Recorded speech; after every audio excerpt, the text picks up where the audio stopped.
What's good? It's your boy Coach T, and welcome to the Mud Talk Radio channel, man. If you haven't already, man, please, man, go ahead and hit that subscribe button, hit that like button. Because the truth be told, man, if you're in the fashion, if you're in the culture, if you're in the sports, if you're in the life, you know what I mean? You need some encouragement, you need some inspiration, then you rock with this channel, man. So let's go ahead and get it, man. Let's get into it right away, right now.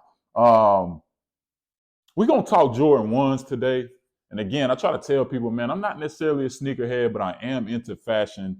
And I want to talk about how the Jordan 1s have literally been on a roller coaster ride my whole life, you know, and specifically one of the most recent pairs that I was able to get for retail. A lot of people probably got these for retail along with a bunch of other Jordan 1s because you're just able to get them nowadays for whatever reason. But and that's the Jordan 1 Lucky Green, I believe. That's what they're called right here, as you can see. Size 12, that's my size. You know what I'm saying? But was able to get these early access on the sneakers app. A lot of people had access.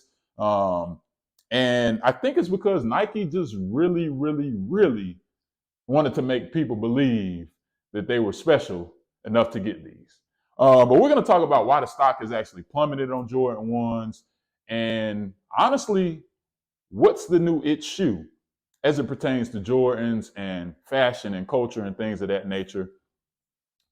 Before we get into that, I'm going to let you know what exactly I plan on doing with my Jordan 1 Lucky Green. Let's go. All right, man. So first and foremost, I think that most people have basically said that there's just been too many colorways with the Jordan 1s. And I think that's been an issue with a lot of Jordans. Like they come out with a OG colorway, which everybody wants, right? Or they re-release a pair that hasn't come out for a long time and everybody wants them. And then they start doing all these new colorways, right? And then they start doing different color blocking of the same shoe that they released, I don't know, a couple years ago. And it just doesn't hit the same anymore. I think that that's what's killing the Jordan 1s, in my opinion.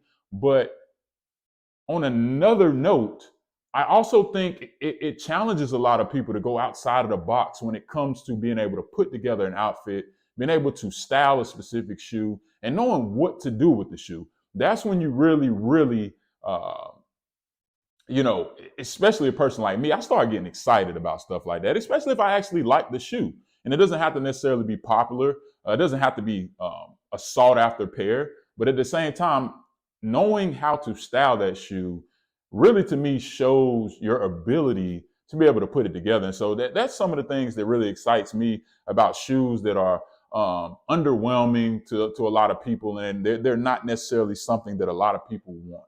And so this Jordan 1 Lucky Green is a pair that I actually, when I saw that I had early access, it was pretty cool. I'm like, early access, it gets you all the time. I mean, when do you get early access on the sneakers app and not take advantage of it, right? I think it's pretty rare. And Nike, they're pretty slick with how they do that thing. But anyway, I plan on taking my Jordan 1 Lucky Green today and pairing them with, a dope pair of jeans. I recently released some new shirts with my clothing brand that are actually officially on the shelves as of today, the virtual shelves or whatnot. And I'll put a link in the description to my Instagram page for Raw Melon Apparel. And when I did the design with my boy, shout out my boy Lucky, man, we're able to come up with a design. And some of the colors, before I even knew about the shoe or even knew I was going to buy the shoe, actually went exactly with the shoe. And so I felt like it was just perfect timing. And I said, man, it's time to put something together and let people know how to style the Jordan 1 Lucky Green. So we're going to get into that right now. I'm going to actually show you guys the pair of jeans that I actually plan on wearing and the shirt. And we're going to get out and get out in the streets today because I got to go drop off a few shirts to a couple customers and we're going to go make it happen. So let's go. You know what time it is, man. Welcome back to the channel, man. I told y'all, I promised y'all a full fit video, and just let me know what y'all think about the fit, man. Like I said, the jeans, again, man, one-on-ones, you won't see people with them like that, and again, the Lucky Green ones, just to pull up the pants leg a little bit, nobody wanted these, man. You know what I'm saying? I think the color blocking is pretty dope on them personally. The leather quality is good. Got them for retail. But to start the show, the raw melon tee available right now, limited sizes because the pre-orders are already gone. But I did get a bonus pack. Shout out to my boy Lucky for making that happen. And, you know, got it out the mud. Right here in the park, man. Get some dope footage, man. I always say, man, wear what you like, man. Don't follow trends. You get what I'm saying? Figure out what you really like, and you get it and make it happen. You know what I mean? From Charlotte with Love, another local designer. Shout out my boy Trash Genius. A lot of local stuff going on, man. You go to the mall, man, you're gonna look like everybody else. You know what I mean? If not, you can hit up your local designer and get something dope, man. So that's what we here. We here in the park with it, man.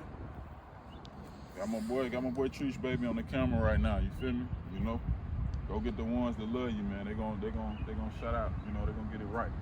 I hit up bro, and bro got two, not one, but two shirts. You know what I'm saying?